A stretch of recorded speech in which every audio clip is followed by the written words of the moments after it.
Saudara, lalu bagaimana menelisik lebih jauh penyebab dan penanganan terkait kasus pembunuhan yang dilakukan oleh anggota TNI kepada kekasihnya yang merupakan warga sipil?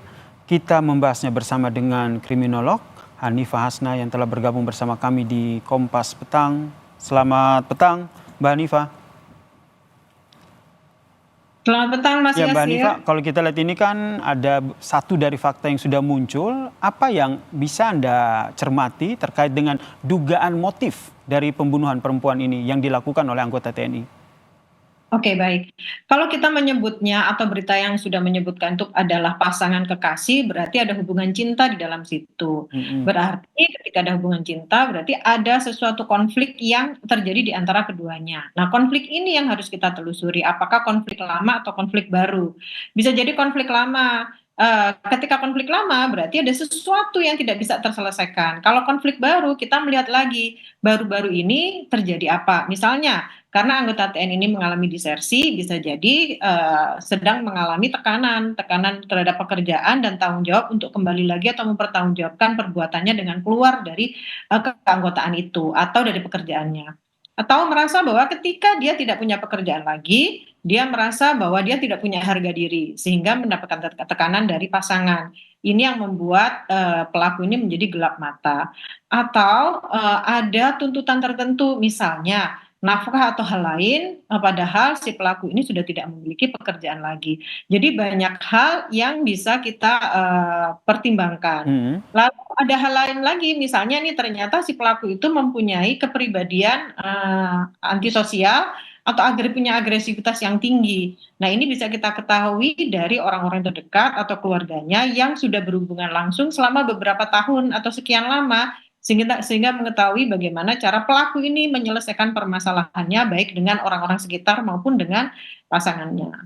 Lalu orang-orang Mm-mm. dengan keanggotaan TNI ini kan biasanya dalam tekanan yang tinggi, terus memiliki kepemilikan atau kekuatan ekstra terhadap orang lain untuk melakukan apa ya, Eee memiliki kekuatan ya terhadap orang-orang, di sekitarnya, sehingga ketika dia tidak memiliki harga diri lagi, maka kemarahan semakin memuncak dan membuat ada keributan itu. Memiliki kuasa tertentu, bisa dikatakan seperti itu. Ya, padahal Mm. begini Mas, ini tidak hanya anggota TNI atau anggota-anggota, apa namanya, hukum atau penegak hukum yang lain ya, bahwa Mm. sesungguhnya laki-laki itu memiliki dominasi patriarki. Nah, ketika dominasi patriarki ini tidak berjalan sesuai fungsinya, maka dia akan sangat-sangat memungkinkan untuk melakukan kekerasan, apalagi ditambah dengan tekanan-tekanan yang dia hadapi, tekanan Mm. pekerjaan, tekanan sosial, tekanan ekonomi, dan keberlangsungan hidup yang sudah tidak baik ketika dia sudah menjadi disersi TNI tadi. Fakta yang juga sudah muncul adalah terkait dengan keduanya diduga memiliki kedekatan begitu. Apa yang akhirnya bisa lebih digali mendalam lagi oleh penyidik untuk menguak motif ini? Karena kalau kita lihat hingga saat ini belum ada informasi sebenarnya motifnya apa terkait dengan pembunuhan ini. Kalau kita kembalikan pada hubungan percintaan, berarti ada kecemburuan, bisa jadi seperti itu ya. Kecemburuan itu kan bisa terjadi pada pasangan manapun. Kita nggak tahu yang cemburu siapa. Bisa jadi si pasangannya atau si korban ini atau justru pelaku gitu. Jadi kita nggak tahu dalam hal ini seperti apa.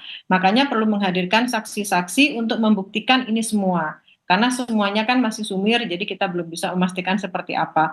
Lalu ada dendam. Dendam itu terkait dengan ego seorang laki-laki, bahwa Hmm. ketika dia sudah tidak memiliki harga diri atau tidak memiliki pekerjaan atau bermasalah dengan pekerjaannya, bisa jadi si korban itu melakukan penuntutan terhadap sesuatu gitu ya, sehingga dia merasa marah, dendam, dan terjadi percekcokan.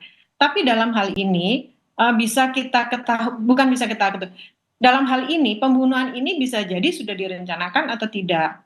Mungkin Hmm. mungkin saja ini terjadi percekcokan, terus terjadi, apa namanya, pemukulan Hmm. atau penganiayaan berat sehingga mengakibatkan, kematian itu Mm. sendiri. Ini yang juga harus diselidiki oleh penyidik ya, Iya, apakah betul sekali. pembunuhan yang dilakukan ini sudah berencana atau secara spontan begitu. Iya, Eh, betul. Apa yang Anda lihat dari kasus ini hingga akhirnya nampaknya ini penyidik berhati-hati untuk menguak ke publik terkait dengan motif anggota TNI yang membunuh perempuan ini?